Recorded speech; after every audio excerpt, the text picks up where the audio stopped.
Jom dengan NIM 24031175. Nama saya Sakinah Mutiara Dila dengan NIM 24031186. Saya Trisila Nindya Putri Agustin dengan NIM 24031176. Saya Anissa Nur Fatuna dengan NIM 24031167. Saya Sabrina Muhabibah dengan NIM 24031206. Saya Nesha Media dengan NIM 24031170. Saya Siti Sabrina dengan NIM 24031202. Saya Muhammad Abu Soid dengan NIM 240 31171. Assalamualaikum warahmatullahi wabarakatuh. Waalaikumsalam warahmatullahi wabarakatuh. Selamat pagi Bapak, Ibu, dan teman-teman semuanya. Terima kasih sudah menyempatkan hadir pada presentasi pagi hari ini. Sebelumnya, perkenalkan saya Perawat Dina dan rekan saya Perawat Ismul. Ya, saya Perawat Cila. Di sini kami ingin memberikan penyuluhan tentang perawatan luka pos-SC karena tema ini itu sangat penting untuk dipahami. Masih banyak infeksi luka karena pos-SC. Tema ini penting dipahami karena luka infeksi akibat SC masih sering terjadi karena perawatannya kurang tepat. Selamat pagi Mbak, kami siap mengikuti penyuluhan. Oke, jadi di sini saya akan menyampaikan materinya yaitu, perawatan luka pos-SC itu apa sih? Perawatan luka setelah operasi sensio cesarean adalah proses penanganan luka yang terbentuk di bagian paru dan rahim setelah prosedur operasi. Tujuan utamanya itu dari perawatan ini adalah mencegah infeksi, mempercepat proses penyembuhan, serta mengurangi risiko terjadinya komplikasi seperti hematoma, seroma, atau luka yang kembali terbuka. Tapi pasien harus rutin kontrol juga ya. Betul, kontrol rutin sangat penting. Oke, kita lanjut ya. Di sini ada etiologi infeksi perawatan luka pos-SC. Yang pertama itu ada teknik perawatan luka yang tidak sesuai SOP sehingga kebersihan luka tidak terjaga. Terus kebersihan diri pasien kurang membuat bakteri mudah masuk ke area luka. Terus selanjutnya ada kualitas pelayanan kesehatan kurang optimal, termasuk pengawasan dan prosedur sterilisasi. Terus selanjutnya ada lingkungan rumah sakit atau pengunjungan tidak higienis meningkatkan risiko kontaminasi. Ada penyakit penyerta seperti diabetes mellitus membuat penyembuhan melambat dan luka bersih mudah terinfeksi. Terus selanjutnya ada tidak kontrolnya kondisi kesehatan sebelum operasi, misalnya gula darah tinggi. Jadi itu ya Mbak, jadi pengaruh kebersihan sangat besar ya Mbak? Ya, betul sekali. Oke, baik, kita lanjut ya. Selanjutnya itu ada tanda gejala perawatan pos-SC. Yang pertama itu ada nyeri ringan sedang di area sisi, terutama 3-5 hari pertama.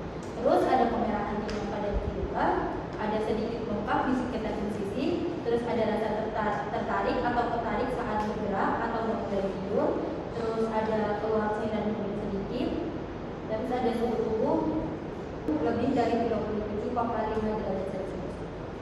Kalau warna cairan yang kuning hijau itu termasuk infeksi ya? Jadi betul sekali bahwa itu termasuk tanda infeksi. Selanjutnya ada komplikasi perawatan pos-SC. Yang pertama itu ada infeksi terjadi akibat masuknya bakteri, biasanya muncul 2-7 kali pasca operasi. Tandanya itu kemerahan, nyeri, bengkak, demam. Selanjutnya ada komplikasi perawatan pos-SC. Yang pertama itu ada infeksi. Infeksi bakteri dapat terjadi saat trauma pembedahan atau terjadi setelah pembedahan. Gejala infeksi sering muncul sekitar dalam 2-7 hari setelah pembedahan. Selanjutnya itu ada dehidrasi, yaitu terpisahnya lapisan kulit serta jaringan atau tepi luka tidak menyatu dengan tepi luka yang lain, atau luka operasi yang sebelumnya tertutup kembali terbuka. Terus selanjutnya ada jaringan parut, yaitu gesekan dari pakaian, tekanan berulang, atau infeksi dapat menyebabkan jaringan parut tampak kerubutan, menonjol, gatal, atau bahkan menyatu. Selanjutnya yang terakhir itu ada hematoma atau seroma. Itu penumpukan darah hematoma atau cairan seroma dapat terbentuk di bawah kulit ketika drainase tidak berjalan baik atau ada perdarahan kecil setelah operasi. Komplikasi bisa sangat serius ya? Betul sekali, komplikasi. Selanjutnya akan dilanjutkan oleh rekan saya.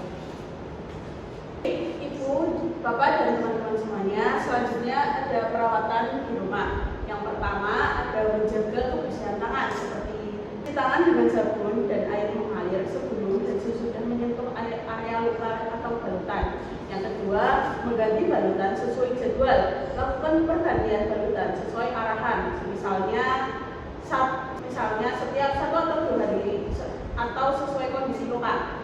Yang ketiga, mobilisasi dini. Mulai bergerak secara perlahan seperti duduk dan berjalan ringan untuk memperlancar pendarahan, memantau tanda infeksi. Perhatikan kemerahan berlebih, nyeri bertambah, bengkak, bau tak sedap, atau keluar cairan bernanah. Kontrol